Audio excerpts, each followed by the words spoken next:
అరే ఏంట్రా ఇది? ఇంకా సబ్స్క్రైబ్ చేసుకోలేదా? సబ్స్క్రైబ్ చేసుకుని ఆ బెల్ ఐకాన్ కొట్టండి. డాక్టర్ ఎన్టీఆర్ యూనివర్సిటీకి సంబంధించి బీఎస్సీ నర్సింగ్ ఈ కోర్స్ గురించి చాలామంది విద్యార్థులు ఎవరైతే మెయిన్గా ఈ ప్రాబ్లమ్ని ఎదుర్కొంటున్నారో వాళ్ళందరూ ఒకసారి ఈ వేలో ట్రై చేయండి. మనకి సొల్యూషన్ అయితే తప్పకుండా లభిస్తుందన్నమాట. లాస్ట్ ఇయర్ కూడా చాలామంది విద్యార్థులు ఇదే ప్రాబ్లం వస్తే ఈ వేలో మనకి సొల్యూషన్ అయితే వచ్చింది. ఇలా చేస్తే మీకు కూడా ఇలా చేస్తే మీకు ఒక రిలీఫ్, మీకు ఒక సమాధానం ఉంటుందని చెప్తున్నాను. ఆ ప్రాసెస్ ఏంటనేది మీకు ఒకసారి ఇప్పుడు డీటెయిల్గా చెప్పడం జరుగుతుంది. ఇక్కడ మెయిన్ ప్రాబ్లం ఏంటంటే మనకి ఈ సంవత్సరం సంబంధించి క్వాలిఫైయింగ్ క్రైటీరియా మనకి ఓసీ విద్యార్థులకి 50%, అంటే మనకి ఎంసెట్ ర్యాంక్ విషయానికి వస్తే 40,382 వరకు అప్లై చేసుకోవచ్చు స్టూడెంట్స్ అనేది. దాని తర్వాత ఎవరికైతే ర్యాంక్ వచ్చి ఉంటుందో వాళ్ళు అప్లై చేసుకునేందుకు అర్హులైతే కాదు. ఇన్ కేస్ చేద్దామని చూసినా నాట్ ఎలిజిబుల్ రావడం జరుగుతుంది. సేమ్ ఇదే ఎస్సీ ఎస్టీ బీసీ వాళ్ళకి 40% అన్నమాట. ర్యాంక్ విషయానికి వస్తే 48,459 వరకు మనమైతే అప్లై చేసుకోవచ్చు. దాని తర్వాత అప్లై చేయలేము. సేమ్ మనకి ఈ విధంగా చాలామంది ఫేస్ చేస్తున్నారు. ఈ ర్యాంక్ వచ్చిన తర్వాత విద్యార్థులు అప్లై చేద్దామంటే అవ్వట్లేదు. దీనికి సొల్యూషన్ ఏంటి చాలామంది అయితే అడుగుతున్నారన్నమాట. మెయిన్గా మనకి లాస్ట్ ఇయర్ అయితే 2 లిస్టులు అయితే రిలీజ్ చేశారు. లాస్ట్ ఇయర్ ఒకసారి చూపిస్తాను. మనకి ఇది ఫస్ట్ లిస్ట్ అన్నమాట. మనకి సెకండ్ లిస్ట్లో కొంచెం ఒక 1K అలా కట్ ఆఫ్ అయితే ఇంక్రీజ్ చేయడం జరిగింది అప్లై చేసేందుకు.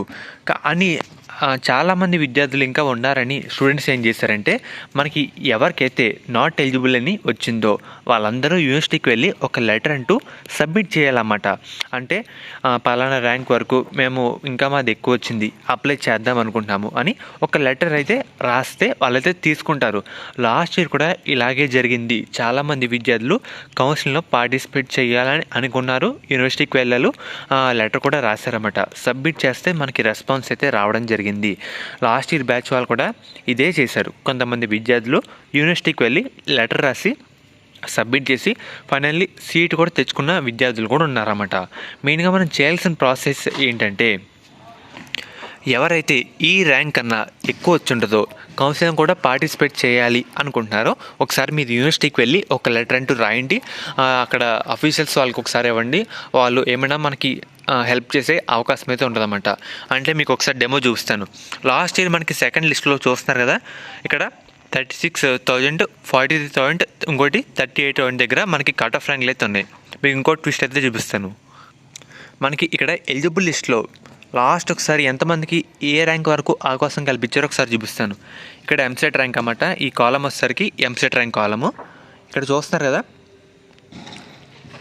68,000 వరకు విద్యార్థులు ఎవరికైతే ఎంసెట్ ర్యాంక్ వచ్చిందో వాళ్ళందరికీ అవకాశం వచ్చేలా కల్పించారు యూనివర్సిటీ వాళ్ళు. ఎలా అంటే స్టూడెంట్స్ వెళ్ళి లెటర్ రాసి సబ్మిట్ చేస్తే వాళ్ళకు కూడా ఇలాగా హెల్ప్ చేసేందుకు యూనివర్సిటీ వాళ్ళు కూడా కల్పించారన్నమాట. సేమ్ అదే ప్రాసెస్ కూడా మీరు ఈసారి చేస్తే మీరు కౌన్సిలింగ్లో పార్టిసిపేట్ చేసే అవకాశం అయితే ఉంటుంది. చూస్తున్నారు కదా, మీకు ఇందాక చూపించాను లాస్ట్ ఇయర్ కట్ ఆఫ్ 38,040 దగ్గర ఆగిపోయింది అక్కడితో. కానీ ఇలా రిక్వెస్ట్ చేస్తే మనకి కౌన్సిలింగ్ మెరిట్ లిస్ట్లో కూడా 68,000 ర్యాంక్ వచ్చిన విద్యార్థి కూడా మనకి లిస్ట్లో పేరైతే రావడం జరిగింది. ఇదైతే గుర్తుపెట్టుకోండి. ఎవరైతే ఖచ్చితంగా మేము సీట్ కావాలి, నర్సింగ్లో సీట్ కావాలి, మేము కౌన్సిలింగ్లో పార్టిసిపేట్ చేయాలి అనుకుంటే డైరెక్ట్ యూనివర్సిటీకి వెళ్ళి ఒక లెటర్ రాసి సబ్మిట్ చేసి మీరు కూడా సీట్ పొందేలా చూసుకోండి. ఇది ప్రాసెస్ అన్నమాట. ఒకసారి డైరెక్ట్ యూనివర్సిటీకి అయితే వెళ్ళండి. లాస్ట్ ఇయర్ చాలామంది విద్యార్థులు ఇలాగే చేశారు, సీట్ కూడా తెచ్చుకున్న వాళ్ళు కూడా ఉన్నారన్నమాట. ఇదైతే గుర్తుపెట్టుకోండి. ఫర్దర్ మీకు ఎటువంటి అప్డేట్ వచ్చినా మీకైతే అప్డేట్ చేయడానికి అయితే ట్రై చేస్తాను. ఇది ఈరోజు వీడియో.